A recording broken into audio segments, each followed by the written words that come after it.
Amado irmão, amada irmã, saúde e paz. Por graça de Deus, aqui estamos para fortalecer a nossa fé ao proclamar a palavra santa de Deus, deixando-nos inspirar pela presença amorosa de Maria. Aqui estamos juntos, neste caminho quaresmal, chamados à conversão, chamados a nos convencer de que precisamos de mudança em nós e no meio de nós, pela força da nossa fé. Lembremos-nos que a vivência autêntica da fé, nossa fé cristã católica, para além de uma simples satisfação pessoal e simplesmente como conquista do nosso próprio bem-estar, de modo até egoísta e mesquinho muitas vezes, a nossa fé exige de nós posicionamentos fortes e lúcidos para mudarmos concepções equivocadas que estão, no entanto, seduzindo e convencendo a muitos, lamentavelmente, atrasando mudanças urgentes. Toma um caminho apontado nos comentários sobre os Salmos de Santo Agostinho para fazermos frente com força espiritual a esta derrocada político-cultural religiosa deste nosso tempo, quando ele diz: é importante que não deixemos passar esse tempo valioso da misericórdia, pois em seguida o tempo da justiça virá e já então se fará penitência, mas em vão. Uns aos outros se exortarão a que façam a penitência e gemam com espírito contrito.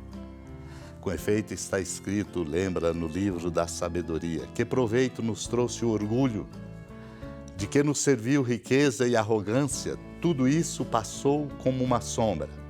Digamos agora, tudo passa como uma sombra. Digamo-lo agora com proveito para não termos que dizer inutilmente, tudo isto passou. Eis, pois, o tempo da misericórdia, depois do qual virá o tempo da justiça. Não julgueis, porém, irmãos, que em Deus esses atributos possam estar separados. Parece, às vezes, que se contradizem, de modo que o misericordioso não observa a justiça e aquele que se apega à justiça esquece a misericórdia. Deus, no entanto, é todo-poderoso e não separa a justiça da misericórdia. E na sua misericórdia considera a sua imagem, nossa fragilidade, nossos erros, nossa cegueira e nos chama. Perdoa os pecados dos que se converteram a Ele, mas não perdoa os daqueles que não se converteram. Porventura é misericordioso para com os injustos? Irá Ele abandonar a justiça e não julgar entre os que se convertem e os que não se convertem? Ou vos parece justo colocá-los no mesmo pé de igualdade, a ponto de acolher de modo idêntico e verdadeiro o mentiroso, o humilde e o orgulhoso? Há uma justiça na misericórdia de Deus, assim como existe uma misericórdia na justiça. Naquele tempo, Jesus falou às multidões e a seus discípulos: os mestres da lei e os fariseus têm autoridade para interpretar a lei de Moisés. Por isso deveis fazer e observar tudo o que eles dizem, mas não imiteis suas ações, pois eles falam e não praticam, amarram pesados fardos e os colocam nos ombros dos outros, mas eles mesmos não estão dispostos a movê-los nem sequer com um dedo. Fazem todas as suas ações só para serem vistos pelos outros. Eles usam faixas largas com trechos da Escritura na testa e nos braços e põem na roupa longas franjas. Gostam do lugar de honra nos banquetes e dos primeiros lugares nas sinagogas. Gostam de ser cumprimentados nas praças públicas e de serem chamados de mestre. Quanto a vós, nunca vos deixei chamar de mestre, pois um só é o vosso mestre e todos vós sois irmãos. Na terra não chameis a ninguém de pai, pois um só é o vosso Pai, aquele que está nos céus. Não deixeis que vos chamem de guias, pois um só é o vosso guia, Cristo. Pelo contrário, o maior dentre vós deve ser aquele que vos serve. Quem se exaltar será humilhado, e quem se humilhar será exaltado. Amado e amada de Deus, é forte, interpelante esta passagem do capítulo 23 do Evangelho de São Mateus, quando Jesus profere contra mestres da lei e fariseus invectivas muito fortes, porque interpretavam bem a lei de Moisés. E o Senhor até recomenda: Deveis fazer e observar o que eles dizem, mas não imiteis suas ações. Falam e não praticam. Este é o problema. A prática é, portanto, aquilo que conta de fato como selo de qualidade da nossa condição de discípulos e discípulas. Diferentes deles, que amarram, dizia o Senhor, fardos pesados e os colocam sobre os ombros dos outros, mas eles mesmos não são capazes de movê-los nem sequer com o dedo. Suas ações são feitas para chamar atenção. Este é um problema sério de vaidade.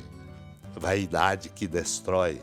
Por isso usavam faixas largas, trechos da Escritura na testa e nos braços e roupas com franjas. Gostavam dos primeiros lugares nos banquetes e nas sinagogas. Cumprimentados exigiam nas praças públicas e chamados de mestre.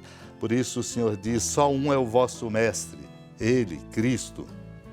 Na terra não chameis a ninguém de pai e nem de mestre. Só um é o vosso pai, só um é o nosso mestre. Por isso não podemos nos deixar pensar pelo orgulho de sermos guia. Cristo é o nosso guia único. Entre nós devemos praticar o serviço, porque o maior dentre nós deve ser aquele que serve. Meu irmão, minha irmã, o orgulho que alimenta a soberba e impulsiona a cegueira de muitos tem trazido, portanto, prejuízos muito sérios nos rumos da sociedade e no enfraquecimento das instituições de serviço ao povo, com prejuízos que precisam ser vistos e denunciados. Válidos comentários sobre o Salmo Santo Agostinho ao indicar uma atitude espiritual interior para corrigir tanta estreiteza e mediocridades. Ele indica, ao dizer do Salmo 140, Senhor, eu clamo por vós, socorrei-me sem demora. Isto todos nós podemos dizer, e ao dizer, cultivemos em nós a humildade. Supliquemos esta graça para que a humildade seja a nossa força e o nosso tempero, a fim de fazermos tudo com amor, na verdade e pelo bem. Supliquemos.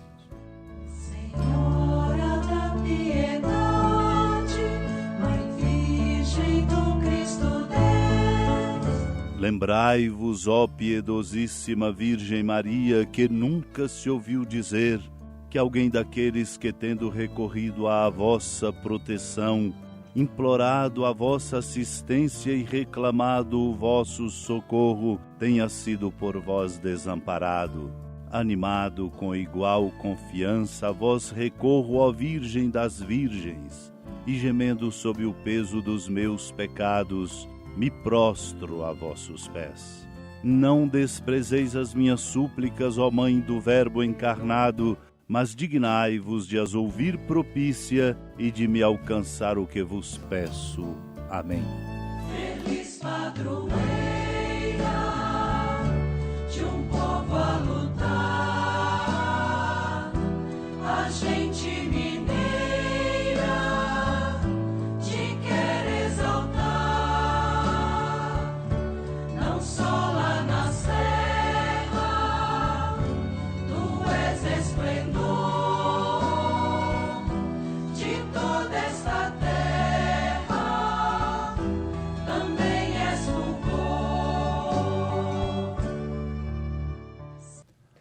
Amado irmão, amada irmã, com a alegria do Santuário Basílica da Padroeira do Estado de Minas Gerais, a Senhora da Piedade, que da sua casa de clemência e bondade nos acompanhe e nos abençoa do alto da serra magnífica, arquitetura divina, a bênção de Deus, amor misericordioso.